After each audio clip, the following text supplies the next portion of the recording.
Assalamualaikum warahmatullahi wabarakatuh. Selamat pagi Bu Laili, selaku dosen pengampu mata kuliah demografi. Di sini kami dari kelompok 7 akan mempresentasikan hasil kerja kelompok kami, yaitu tugas UAS demografi dengan daerah yang kami pilih, yaitu Kota Bandung. Sebelumnya kami akan memperkenalkan anggota kelompok kami terlebih dahulu. Yang pertama ada Agustian Mahendra Putra dengan NPM 099. Yang kedua ada Muhammad Wahyu Yusro dengan NPM 106. Yang ketiga ada Calvin Alfiansyah dengan NPM 117. Yang keempat ada Mas Rifatul Roida dengan NPM 127. Yang kelima ada Rindi Putri Lestari dengan NPM 130. Piramida penduduk Kota Bandung. Di sini kita mengambil data dari penduduk Kota Bandung pada tahun 2021. Di sini kita melihat bahwasannya usia produktif pada Kota Bandung tahun 2021 lebih banyak daripada usia tidak produktifnya. Sehingga kita bisa mencari angka rasio ketergantungannya dengan rumus DR sama dengan usia tidak produktif dibagi usia produktif dikali 100. Usia tidak produktif sendiri yaitu dari usia 0 sampai 14 tahun dan 65 tahun ke atas. Sedangkan usia produktif sendiri yaitu dari usia 15 tahun sampai 64 tahun.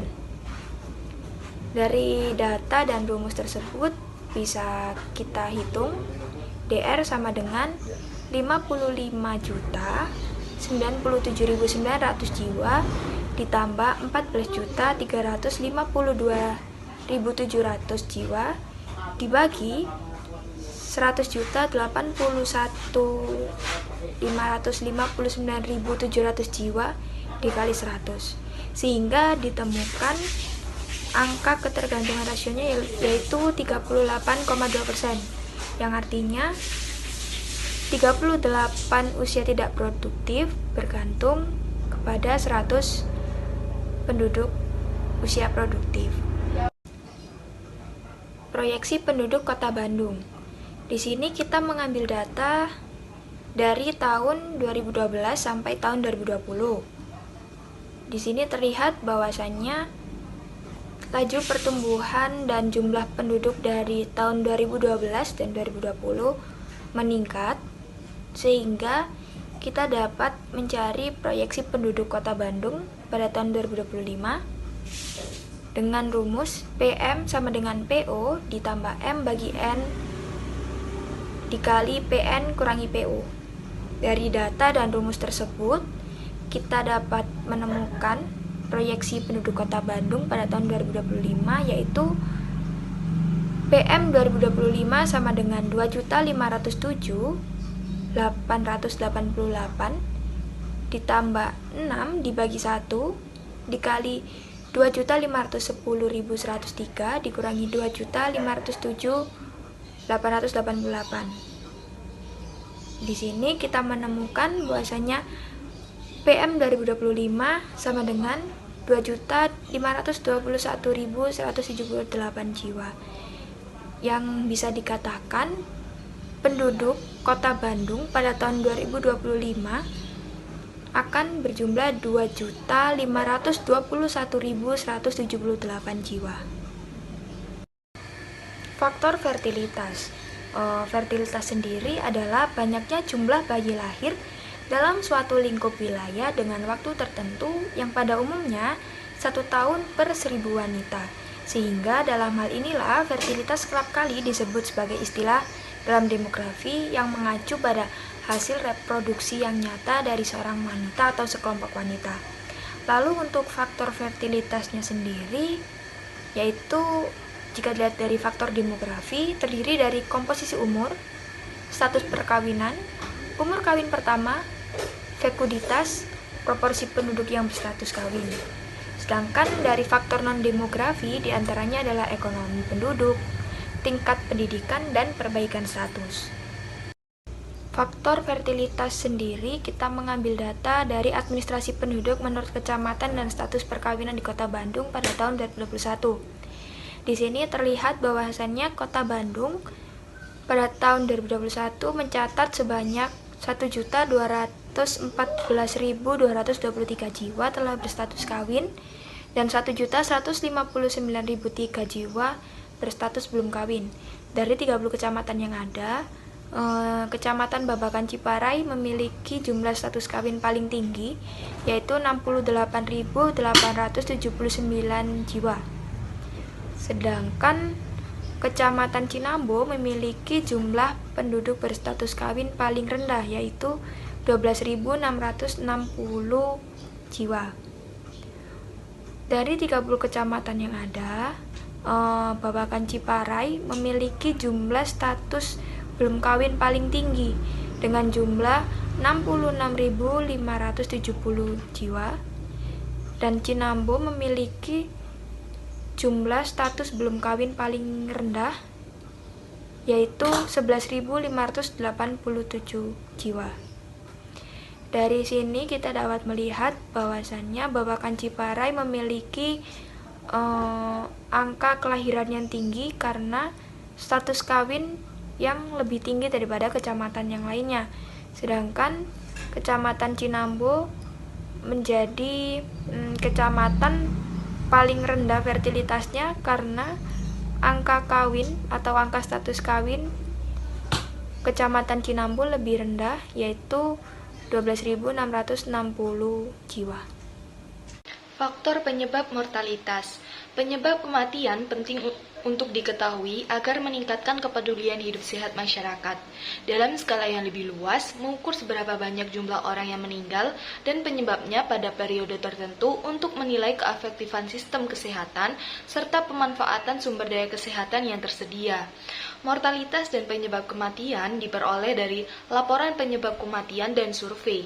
Beberapa angka kematian khusus yang akan diulas adalah kejadian, jumlah, dan penyebab kematian yang dilaporkan oleh Puskesmas, kematian akibat kecelakaan lalu lintas, kematian bayi, kematian balita, dan kematian ibu. Yang pertama adalah kematian yang dilaporkan oleh Puskesmas. Jumlah dan penyebab kematian sepanjang tahun 2020 dikumpulkan, dicatat, dan dilaporkan oleh Puskesmas untuk direkap di tingkat kota. Dari proses tersebut, sepanjang tahun 2020 tercatat sejumlah 895 kematian dengan 209 jenis penyebab kematian di Kota Bandung. Penyebab kematian terbesar yang tercatat adalah hipertensi primer atau esensial sebesar 111 kasus kematian atau 12,40%. Tabel 10 besar penyebab kematian yang dikumpulkan oleh Puskesmas di Kota Bandung sepanjang tahun 2020 dapat dilihat di dalam PPT.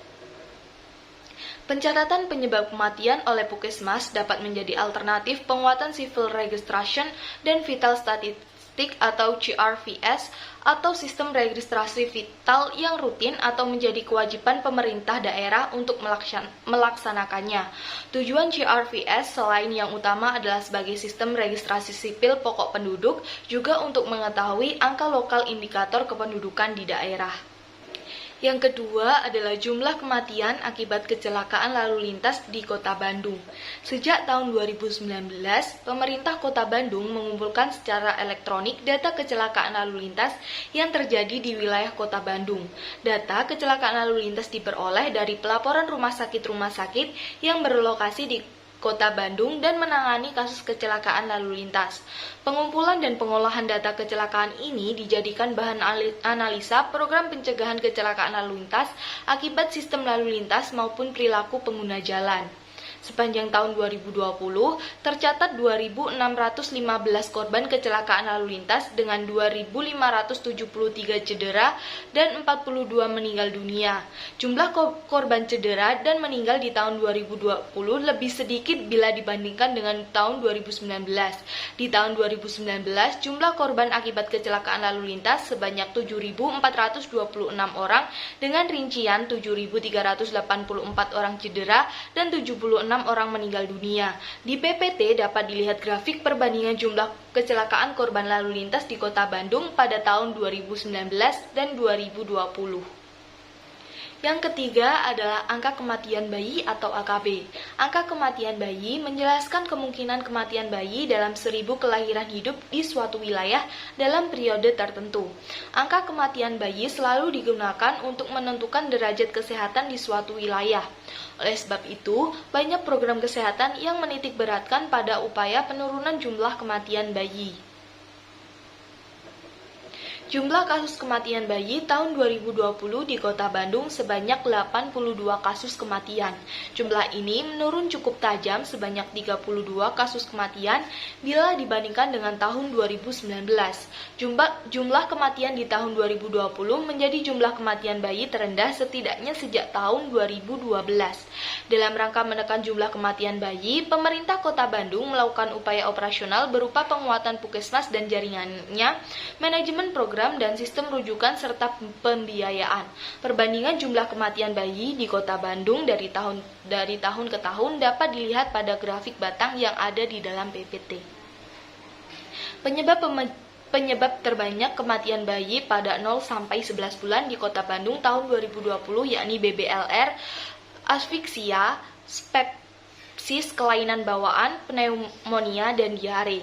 Terdapat pula penyebab lain-lain yang masih menjadi jumlah terbesar penyakit penyebab kematian bayi atau 32 kasus. Penyebab terbanyak kematian bayi di Kota Bandung di tahun 2020 berturut-turut terbesar di luar penyebab kematian lain-lain adalah BBLR 19 kasus, asfiksia 11 kasus, kelainan bawaan 8 kasus, pneumonia 6 kasus, dan diare 4 kasus. Yang keempat adalah angka kematian balita atau AKBA. Angka kematian balita atau AKBA dihitung dengan jumlah kematian anak berusia 0 sampai 4 tahun selama 1 tahun dalam 1000 anak umur yang sama pada tahun tersebut atau termasuk kematian bayi. Indikator angka kematian balita di Kota Bandung tahun 2020 belum tersedia sehingga kesehatan balita di Kota Bandung digambarkan dengan jumlah kematian balita yang ditampilkan di profil kesehatan ini pada 12 bulan sampai 59 bulan.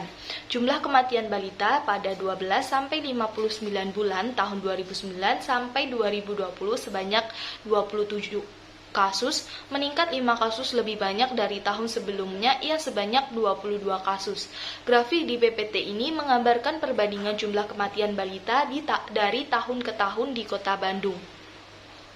Indikator angka kematian balita merefleksikan secara langsung kualitas kelangsungan hidup anak dan kelangsungan kehidupan sosial, ekonomi, dan lingkungan. Kematian balita penting untuk diketahui hubungannya dengan permasalahan kesehatan anak dan faktor risiko lain yang berpengaruh terhadap kematian anak seperti infeksi, gizi, dan lain-lain. Yang terakhir adalah angka kematian ibu atau AKI.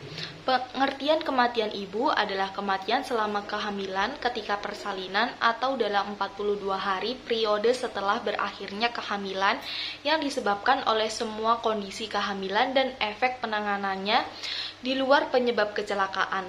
AKI dihitung sebagai jumlah kematian ibu dalam 100.000 kelahiran hidup di wilayah tertentu pada periode tertentu.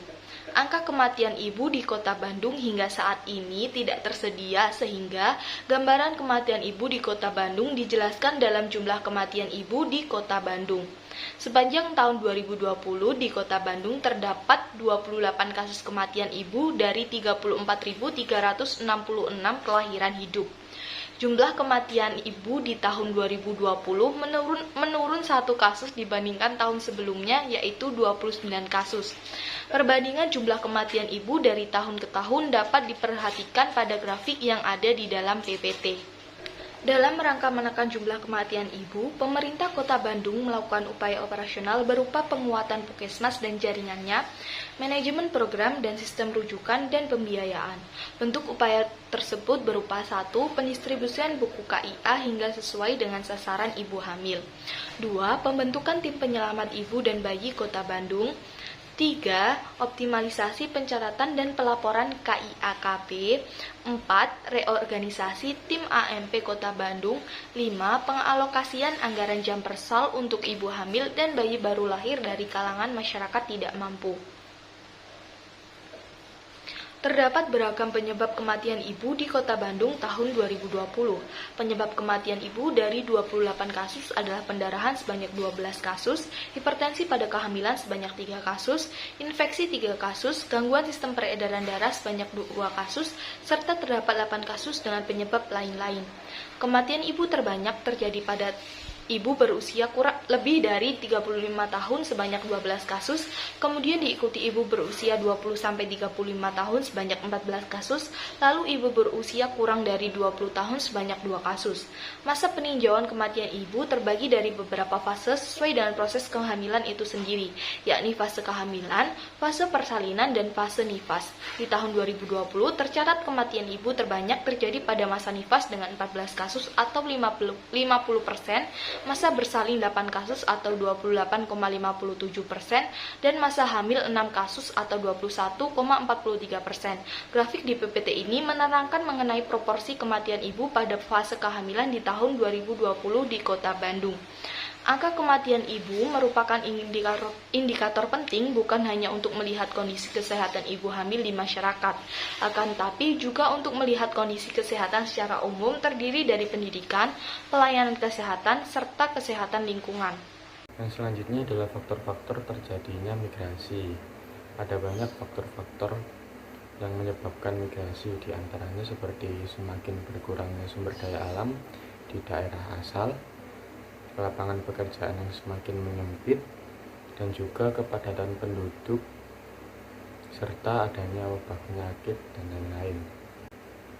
Bisa dilihat dari tabel berikut, berdasarkan kedua tipe migran memiliki penilaian dan motivasi yang sama tentang daerah pinggiran Kota Bandung, yaitu ekonomi. Bagi mereka, daerah pinggiran masih menyimpan banyak peluang untuk bekerja atau melakukan kegiatan usaha. Sekitar 18 jenis industri berskala besar, terutama industri tekstil, ada di wilayah ini, sehingga menjadi daya tarik bagi migran untuk mencari kerja. Walaupun demikian, perbedaannya tetap ada, yaitu persentase migran desa kota yang beralasan untuk memperoleh rumah dan lingkungan yang lebih baik tampak lebih terlihat. Bisa dilihat pada tabel berikut, tampak adanya perbedaan kualitas lingkungan pemukiman antara kedua tipe migran. Perbedaan kualitas lingkungan pemukiman di antaranya kedua tipe migran tersebut sangat terkait dengan perbedaan kondisi sosial ekonomi migran. Dilihat dari pendidikan, pendapatan, kebiasaan keluarga, dan pencaharian. Migran kota desa terbukti memiliki keadaan sosial ekonomi yang lebih baik, sehingga mereka mampu tinggal pada rumah dan lingkungannya yang lebih baik. Faktor distribusi penduduk sendiri dibagi menjadi 3 faktor.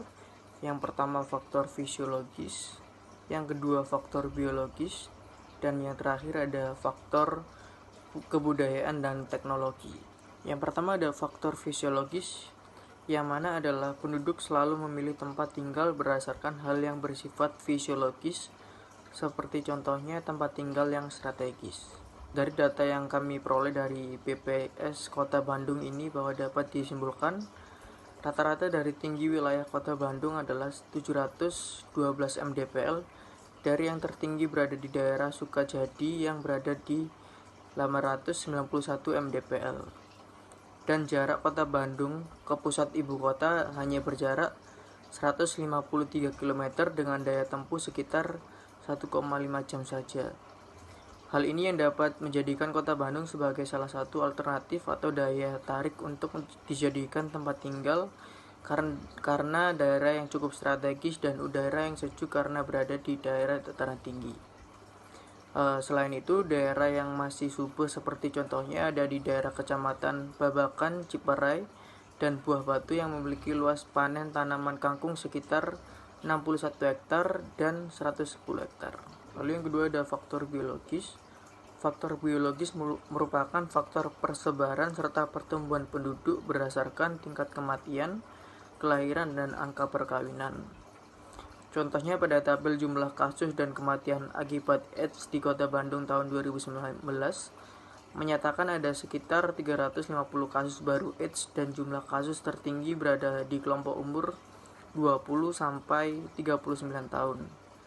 Dan jumlah kasus kumulatif berjumlah 2.215 kasus AIDS. Sedangkan kasus kematian akibat AIDS di tahun 2019 mencapai sekitar 350 kasus kematian. Lalu yang terakhir ada faktor kebudayaan dan teknologi. Faktor ini menyatakan bahwa semakin maju budaya dan teknologi sebuah daerah, maka akan mempengaruhi persebaran penduduknya. Dari sumber data yang diperoleh dari Pemuda Provinsi Jawa Barat 2020 menyatakan, dari persentase yang diperoleh hanya sekitar 3% pemuda kota Bandung yang tidak menggunakan handphone atau gadget, dan sisanya 97% lainnya telah menggunakan gadget. Hal ini menandakan bahwa kota Bandung sudah cukup maju dalam keterbukaan teknologi, khususnya handphone dan gadget. Persebaran penduduk menjelaskan mengenai persebaran manusia pada wilayah-wilayah tertentu. Gampangnya adalah di mana orang-orang hidup dan tinggal di beberapa wilayah tertentu. Persebaran ini umumnya tidak bersifat rata dan sering berubah secara drastis seiring dengan berjalannya waktu. Persebaran penduduk ini sangat bergantung pada beberapa faktor, yaitu natalitas, mortalitas, dan kepindahan penduduk. Pada tabel tersebut dapat kita lihat bahwa kecamatan dengan kepadatan penduduk terbesar ada pada Kecamatan Bojongloa Kaler dengan angka 40,39. Kecamatan dengan luas 303,4 hektar ini memiliki 5 kelurahan. Kecamatan ini mempunyai kepadatan penduduk yang tinggi dikarenakan mempunyai wilayah yang lebih kecil dibandingkan dari kecamatan-kecamatan lain. Selain itu, faktor natalitas juga mempengaruhi jumlah dan dari kepadatan penduduk pada Kecamatan Bojongloa Kaler. Kemudian ada kecamatan dengan kepadatan penduduk terkecil, ada pada Kecamatan Gedebage dengan angka 3,74. Kecamatan dengan luas 979,930 hektar ini memiliki 4 kelurahan.